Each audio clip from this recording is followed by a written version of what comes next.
Auzubillahi minasyaitonirrajim. Bismillahirrahmanirrahim. Assalamualaikum warahmatullahi ta'ala wabarakatuh. Magandang araw po sa ating lahat, lalo na sa ating mga magsasaka na tunay na haligi ng ating lalawigan. Sa ngalan po ng pamahalang Panlalawigang Lanao del Sur, taos puso po kami nagpapasalamat sa inyong presensya at pakikisa ngayong araw. Isang araw ng pasasalamat at pagkilala sa inyong dakilang kontribusyon sa ating food security at lokal na ekonomiya. Hindi ko na po ito babasahin dahil baka medyo magtagal pa tayo. Gusto ko lang inform lahat ng mga ating mga magsasaka na kung ako tatanungin nyo, hindi ko sana patutuloy dito si Senator dahil may bagyo po sa Maynila ngayon, kaya medyo delikado, kaya medyo yung oras natin medyo na-delay. Kaya nagpapasalamat po kami na nandito kayo ngayong araw. At ngayon, Friday rin, medyo napapabilis, papadali yung oras natin dahil Friday prayer, halos lahat po yan, nakataas natin dito, papasok po yan sa mosque para mag-pray. Gusto ko lang pong explain yung nakita po natin sa video, yung food terminal.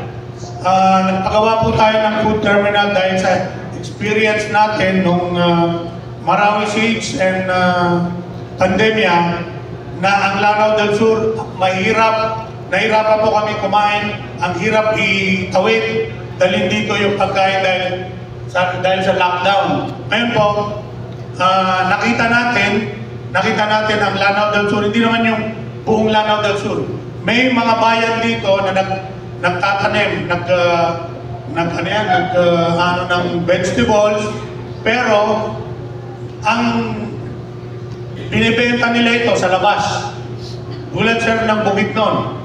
Bibenta nila yan sa Bukidnon, then ang Bukidnon, ibabalik sa Cagayan, ibabalik sa Iligan, para ibenta. Then kami naman dito sa Lanao del Sur, pupunta kami ng Iligan or Cagayan para bilhin yun. Pero yung iba doon, dito galing. Tulad din ng mga isda na nasa coastal.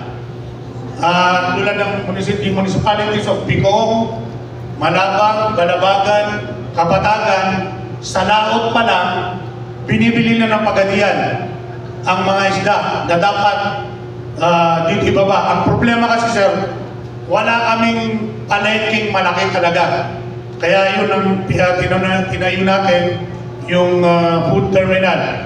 Tapos pagkabenta ng isda sa laot, sa Pagadian, ang Pagadian dadali na naman sa amin sa Iligan, Cagayan, para bilihin na naman ng Lanao del Sur.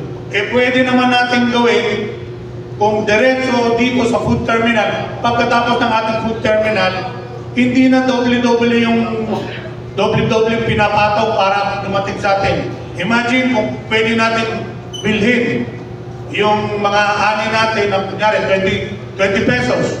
Pero pag binenta natin sa labas, babalik sa atin yan 50 o 70 pesos yan.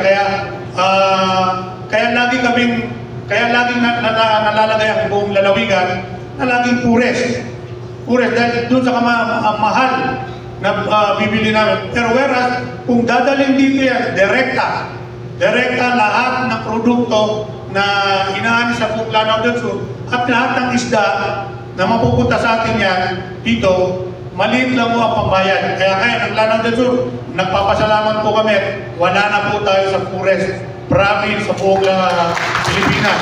Nandun na po tayo sa 60 plus. Nandyan po tayo. Kaya kailangan po natin magtulungan at sana po kayo ang maging chairman ng agriculture. Dahil kung kayo ang magiging chairman ng agriculture, pasensya na kayo sir, magiging palengke namin yung opisina nyo. Kaya hindi, sa tanong mo na any sungyensi, kaya pumunta dito sa Senator para magpasalamat. Siya na po nagsabi na sa buong mga lalawigan ng Mindanao, dito lang siya nakapasok. Diba? Kaya nandito po siya.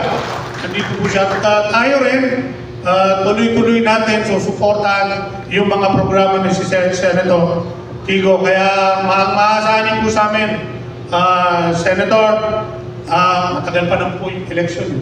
6 years pa. Kaya magtatrabaho muna tayo para tulungan ang mga magsasaka ng Lanao del Sur. Pagkatapos po ng food terminal na lalapit po kami sa inyo na kung anong pwede pang itulong sa food terminal para mapaganda po natin, para maitulong sa ating lahat ng mga magsasaka ng Lanao del Sur. Yung mga programa po ng ating senator, yung mga sinabi niya, pupuntahan po natin yan. Pupuntahan po natin yan at hihingi tayo dito sa Lanao del Sur. Na yun, kamapasya na nga, makautuds ganyan, na insyaAllah ta'ala, nagyang nga inisong yan nakatano. Kaya panalamatin yan nakatano, kasi ibu miya kasul. Sigo sa pulo kong bituan na senador, nasi iskanya mo miya kasul si Sangayawan. Lanao del Sur, nagyan, hindi tumangin tanong. Tumangin tanong na, umupan tanong yan. Adi ni magaga, may kasasta sa kami busi sa Lanao del Sur na, ima to na senador tanong. Meron na tayong senator na representative ng Lanao del Sur para tumulong sa atin. Kaya maraming salamat sa inyo, lahat ng dumalo, maski umulan. At siyempre, pasasalamatan natin ang ating senator dahil imagine yung delikadong pumunta siya dito kasi umulan. Diba? Pwede naman natin i-postpone ito pero siya talaga nagpursige na huwag i-postpone para lang makita kayong lahat, magpasalamat sa ating lahat. Kaya maraming salamat sa inyo. Maraming salamat po, Senator, at sa buong pamilya niyo na nandito ngayon. Pinalamatan ako sa kanila lang, kaya pakamasan niyo. Naino ka, pwede ba ako tanong pasin, iman to, na pag dinubag ang tanong mo, ato na ito ko ang tanong, may baling ka no? Kano, alam ko lang na pharmacy sa kay Lanao del Sur, pinalamatan ko sa kanong, ayaw man na pinalamatan na Rasulullah Ta'ala. Assalamualaikum warahmatullahi wabarakatuh.